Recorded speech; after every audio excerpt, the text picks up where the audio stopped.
ನಿನಗೆ ಕೌರವರ ಪರಿಹಾಸ್ಯ ಅನ್ನುವುದಕ್ಕಾಗಿ ನಮ್ಮ ಗತಿಯನ್ನು ಬದಲಿಸಿಕೊಳ್ಳುವುದಕ್ಕಾಗ್ತದೋ ಹೇಳು. ಹೋಗಲಿ, ಅದಲ್ಲ. ಪ್ರತಿಜ್ಞಾಬದ್ಧನಾದಂತಹ ನಿನ್ನಣ್ಣನಾದ ಕೃಷ್ಣ, ನಮ್ಮ ದೇವನಾದ ಕೃಷ್ಣ ನಿನ್ನಲ್ಲಿ ಇಷ್ಟು ವಿಷಯವನ್ನು ಹೇಳಿ ನಿನಗೆ ಕಳುಹಿಸಿಕೊಟ್ಟಿದ್ದಾನೆ. ಸರಿ, ಅವನ ಪ್ರಯತ್ನವನ್ನು ನಾವು ಆಕ್ಷೇಪಿಸುವುದಕ್ಕಿಲ್ಲ. ಆದರೆ ಅಣ್ಣನ ಮುಖವಾಗಿ ನೀನಿಷ್ಟರ ತನಕ ಆಡಿದೆ. ಹೌದು, ಇದೆಲ್ಲ ಮಾತುಗಳು ಅಣ್ಣನ ಮಾತುಗಳು. ಈಗ ನಿನ್ನ ಅಂತರಂಗದ ಭಾವ ಏನು, ಅದನ್ನಾದ್ರೂ ನನ್ನ ಮಾತು ಹೇಳಬೇಕು.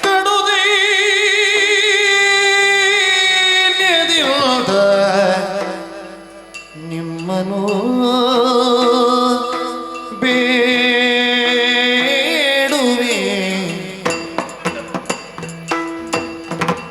ಕಡು ದೈನ್ಯದಿಂದ ನಿಮ್ಮನು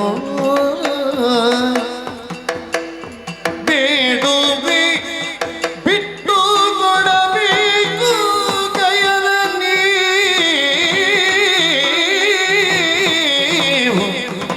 ಬೇಡುವೆ ಬಿಟ್ಟು ಕೊಡಬೇಕು ಕೈಯಲ ನೀವು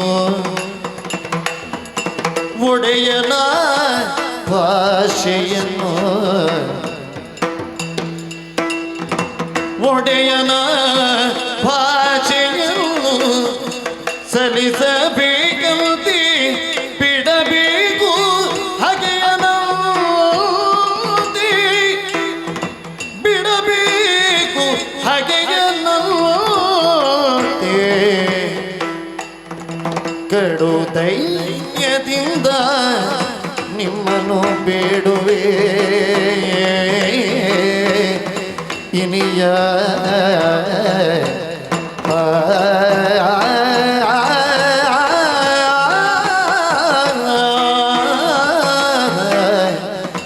ಲಾಲಿಸೈ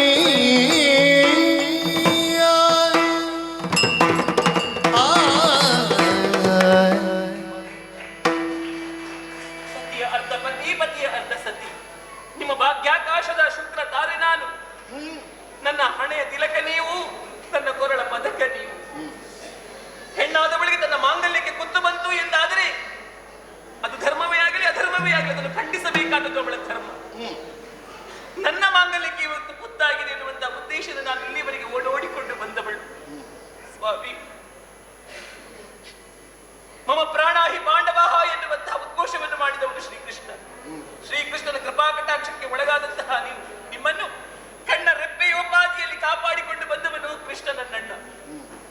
ಇಂದೀಗ ನಿಮ್ಮೊಂದಿಗೆ ಯುದ್ಧವಾಯಿತು ಎಂದಾದರೆ ಖಂಡಿತವಾಗಿಯೂ ಜಯ ಎನ್ನುವುದು ನಿಮ್ಮ ಪಾಲಿಗೆ ಆಗುವುದಕ್ಕೆ ಸಾಧ್ಯವೇ ಇಲ್ಲ ಪ್ರಭು, ಸಾಧ್ಯವೇ ಇಲ್ಲ.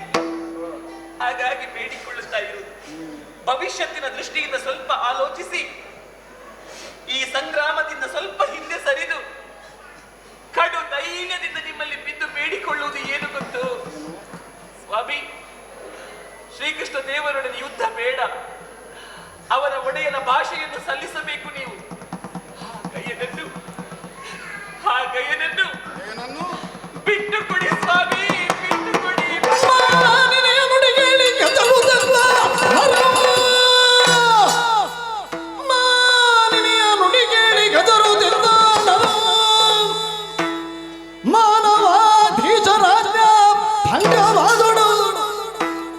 ಮಾನಿನಿ ಮಣಿ ಅನ್ಯ ಪುರುಷರಿಂಗೊಲಿದೊಡು ವಿದ್ವಾಂಸರಿಂಗೆ ಸಭೆಯುಳು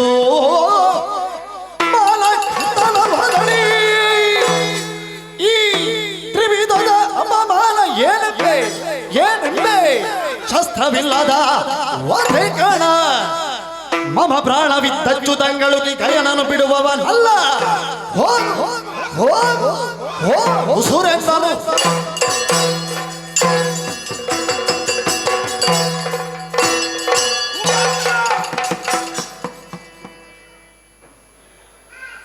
ಏನಾಡಿದೆ? ಆಡುತ್ತಿರುವಂತಹ ಮಾತಿನ ಔಚಿತ್ಯ ಏನು ಅನ್ನುವುದನ್ನು ಅರಿತಾಡುತ್ತಿರುವೆಯಾ? ಅಲ್ಲ, ಭವಿಷ್ಯತ್ತಿನ ಕುರಿತಾದಂತಹ ಅಧೀರತೆಯೇ ಕಾರಣವಾಗಿ ಆಡುತ್ತಿರುವುದು ಏನು ಅನ್ನುವುದನ್ನು ಯೋಚಿಸದೆ ಬಾಯಿಗೆ ಬಂದದ್ದನ್ನೆಲ್ಲ ಆಡುವುದಕ್ಕೆ ಮುಂದಾಗುತ್ತಿರುವೆ. ಒಬ್ಬ ಮಾನವಾಧೀಶನನ್ನಿಸಿಕೊಂಡವನಿಗೆ ತಾನೇ ಸಗಿದ ಆಜ್ಞೆಗೆ ಭಂಗ ಒದಗಿದರೆ ತ್ರಿವಿಧ ಸಭೆಯಲ್ಲಿ ವಿದ್ವಾಂಸನೋರ್ವನಿಗೆ ಅಪಮಾನವಾದರೆ ಮಾನದ ಚೌಕಟ್ಟಿನಲ್ಲೇ ಬದುಕನ್ನು ಸಾಗಿಸಬೇಕಾದ ಮಾನೇನೆ ಅನ್ಯ ಪುರುಷಲಿಂಗಲಿದ್ದಾಳೆ. ಈ ತ್ರಿವಿಧದ ಅಪಮಾನ ಶಸ್ತ್ರವಿಲ್ಲದ ವಧೆ ಎಂದು ಶಾಸ್ತ್ರ ಸಾರೀತು. ಏನು ಗಾಯನ ಸಂರಕ್ಷಣೆಯ ಕಾಯಕ? ಕೇವಲ ಮಕ್ಕಳಾಟಿಕೆಯಿಂದ ಕಾಣಬಹುದಾದಂತಹ ಕೆಲಸವೇ ಅದು? ರಾಜಸೂಯಾವಭೃತವನ್ನು ಪೂರೈಸಿ ಅಖಂಡ ಭೂಮಂಡಲದ ಚಕ್ರವರ್ತಿಯಾಗಬಹುದಾದ ಅರ್ಹತೆಯನ್ನು ತನ್ನದ್ದಾದ ಕರ್ತವ್ಯ ವಿಶೇಷದ ಮೂಲಕವಾಗಿ ಪ್ರಾಪ್ತಿಸಿಕೊಂಡ ಅಣ್ಣನಾದಂತಹ ಧರ್ಮಜ ಮಾಡಿದಂತಹ ನಿರ್ಣಯ ಅದು. ಗಯನ ಸಂರಕ್ಷಣೆಯ ಕಾರಣಕ್ಕಾಗಿ 5 ಮಂದಿಗಳು ಏಕತ್ರವಾಗಿ ಹೋರಾಟವನ್ನು ನಡೆಸೋಣ, ಬರುವ ಸಾವನ್ನಾದರೂ ಸ್ವೀಕರಿಸೋಣ. ಆದರೆ ಸಾವಿಗಂಜಿ ಲೋಕದ ಸಹಮತವಿಲ್ಲದೆ ಇದ್ದ ಆಚಾರಕ್ಕೆ ನಾವು ಮುಂದಾಗತಕ್ಕದ್ದಲ್ಲ. ಇಂದೀಗ ಗಯನನ್ನು ಬಿಟ್ಟರೆ ಅದು ಅಣ್ಣನಾದಂತಹ ಧರ್ಮಜನ ನಿರ್ಣಯವನ್ನು ಅತಿಕ್ರಮಿಸಿದ ಹಾಗಾಗುತ್ತದೆ. ಅದು ಅವನಿಗೆ ಮರಣ ಸದೃಶವಾದ ಪರಿಣಾಮವನ್ನು ಒದಗಿಸಿಕೊಡುತ್ತದೆ. ದೌಮ್ಯಾದಿಗಳು ಸೇರಿದ ಸಭೆ ಕಾರ್ಯಕಾರಿಗಳ ವಿವೇಚನೆಯಿಂದ ಆಚಾರ ಸಂಹಿತೆಯನ್ನು ಪ್ರಪಂಚಕ್ಕೆ ಓದಿಸಬಲ್ಲ ಸಾಮರ್ಥ್ಯವನ್ನು ಹೊಂದಿದಂತಹ ಮನೀಷಿಗಳು ಅಂತವರು ಒಪ್ಪಿದಂತಹ ಈ ವಿಚಾರವನ್ನು ನಾನೀಗ ನಿನ್ನ ಮಾತು ಕೇಳಿ ಅಲ್ಲಗಳದರೆ ನಾನು ಅವರಿಗೆ ಮರಣವನ್ನು ಒದಗಿಸಿಕೊಟ್ಟ ಹಾಗಾಗುತ್ತದೆ.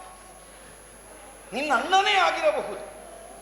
ಅಣ್ಣನ ಮಾತನ್ನು ಕೇಳಿ ಪತಿಯನ್ನು ಅನುಸರಿಸಿ ಬದುಕಿನ ಗತಿಯನ್ನು ಸ್ಥಿರಗೊಳಿಸಿಕೊಳ್ಳಬೇಕಾದಂತಹ ಸ್ಥಾನದಲ್ಲಿರುವ ಮಾನಿನಿ ಗಂಡನ ಮರ್ಯಾದೆ ಹೋದ್ರೆ ಹೋಗಲಿ, ಅಣ್ಣನಿಗೆ ಸುಖ ಆಗಲಿ ಅನ್ನೋ ಹಾಗೆ ಭಾವಿಸ್ತಿಂತಾದರೆ ಮತ್ತೆ ನಾನು ಬದುಕಿ ಪ್ರಯೋಜನವೇನೆ? ಕ್ಷಾತ್ರ ಪಂಥಾನುಸಾರವಾಗಿ ಬಂದುದನ್ನು ದೈವ ಪರೀಕ್ಷೆ ಅನ್ನುವ ನಿರ್ಣಯದಿಂದ ಕಾಲಿಗೆರಗಿದವನನ್ನು ಸಂರಕ್ಷಿಸುವುದಕ್ಕೆ ನನ್ನ ಪ್ರಾಣವನ್ನು ಒತ್ತ ಇಟ್ಟು ಹೇಳುವ ಕಾಲದಲ್ಲಾದರೂ ಕೇವಲ ನನ್ನ ಭುಜಸಿರಿಯ ಸಾಮರ್ಥ್ಯದ ಕುರಿತಾಗಿ ಮಾತ್ರ ವಿಶ್ವಾಸ ಅಲ್ಲ ಇದ್ದದ್ದು, ಅದೂ ಹೌದು. ಆದರೆ ಅಂಕಿತ ಯಾರದ್ದು? ದೇವಕಿ ಸುತನಾಣೆಯಾಗಿಯೂ ನಿನ್ನನ್ನು ರಕ್ಷಿಸುತ್ತೇನೆ. ನಾವು ನಂಬಿದ ದೇವರ ಮೇಲೆ ಆಣೆ ಹಾಕಿ ಇಂದೀಗ ನಮಗದು ಅಪಾಯವನ್ನು ಒದಗಿಸ್ತದೆ ಅನ್ನುವಂತಹ ಒಂದು ನಿರ್ಣಯದಿಂದ, ನಮ್ಮ ಅವಸಾನಕ್ಕದು ಹೇತುವಾಗ್ತದೆ ಅನ್ನುವಂತಹ ಭಯದಿಂದ ಆಡಿದ ಮಾತಿಗೆ ನಾನು ತಪ್ಪಿದನೆಂದಾದರೆ ಅದಕ್ಕಿಂತ ದೊಡ್ಡ ದೈವಾಪಚಾರ ಪಾಂಡವರ ಬದುಕಿನಲ್ಲಿ ಮತ್ತೊಂದಾಗಿ ಹೊದೀತು. ಆಗ ನಿನ್ನಣ್ಣನಾದ ಕೃಷ್ಣನಲ್ಲಿ ಹೇಳು, ಪಾಂಡವರ ಇವರ ಪ್ರಾಣವಿದ್ದು ಅಚ್ಯುತನಿಗೆ ಹೆದಾರಿ ಗಯನನ್ನು ಬಿಟ್ಟುಕೊಡುವಂತಹ ಮಾತಿಲ್ಲವಂತೆ, ಏನು ಬಂದರೂ ಎದುರಿಸುವುದಕ್ಕೆ ಸಿದ್ಧರಿದ್ದಾರೆ ಅನ್ನುವ ಹಾಗೆ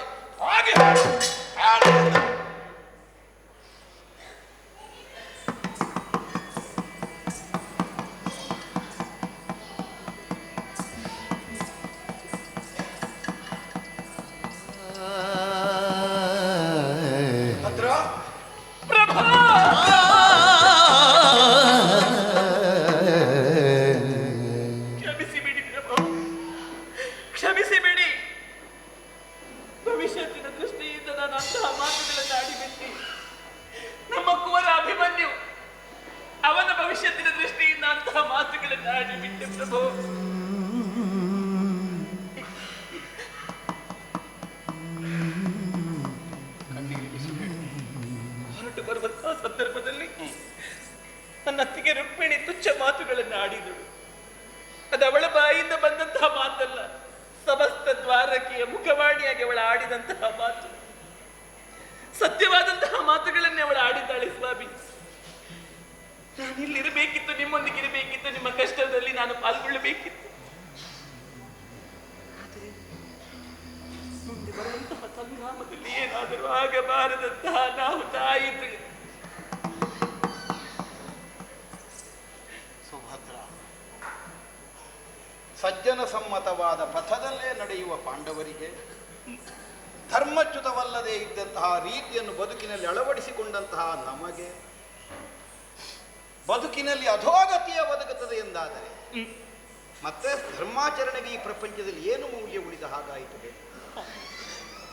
ಅತಂತ್ರಳಾಗಬೇಡ, ಅಧೀರತೆ ಬೇಡ, ನಾಳೆಯನ್ನು ತೀರ್ಮಾನಿಸುವಲ್ಲಿ ನಾವು ಸಮರ್ಥರಲ್ಲ, ಸಾಮಾನ್ಯ ಮರ್ತ್ಯ. ಇಂದಿನ ತನಕದ್ದೇನು ಅನ್ನುವುದು ಮಾತ್ರ ನಮಗೆ ನಿರ್ಣಯಿಸುವುದಕ್ಕೆ ಬಂದಿದೆ. ಮಹಾಸಂಗ್ರಾಮವೊಂದು ಒದಗಿ ಅದರಲ್ಲಿ ನಾಶವಾಗುವುದೇ ನಮ್ಮ ಪ್ರಾಪ್ತಿ. ಆದರೆ ಯಾರನ್ನು ದೂರಿ ಏನು ಪ್ರಯೋಜನ ಹೇಳಿ? ನಮಗಿರಬೇಕಾದ ವಿಶ್ವಾಸ ಏನು? ನಾವು ನಂಬಿದ ದೈವ ನಮ್ಮನ್ನು ಕೈ ಬಿಡುವುದಿಲ್ಲ. ದೈವ ಕೈ ಬಿಡುವುದಿಲ್ಲ ಅಂದರೆ ದೈವವನ್ನೇ ವಿರೋಧಿಸಿ ನಿಂತ ಕಾಲಕ್ಕೂ ನಾವು ಬದುಕುತ್ತೇವೆ ಎನ್ನುವುದು ಧ್ವನಿಯರು. ಒಂದು ವೇಳೆ ಬರಬಹುದಾದ ಸಾವಾದರೂ ಅದು ದೈವ ನಿರ್ಣಯದ ಪ್ರಾಪ್ತಿ ಎನ್ನುವ ಭಾವದಿಂದ ಸ್ವೀಕರಿಸುವುದಕ್ಕೆ ನಾವು ಮುಂದಾಗಬೇಕಾದದ್ದು. ನೋಡೋಣ, ವಾಸುದೇವನ ಕೃಪೆ ನಮಗಿರುವಾಗ ನಾವು ಕೈಗೊಂಡಂತಹ ನಿರ್ಣಯ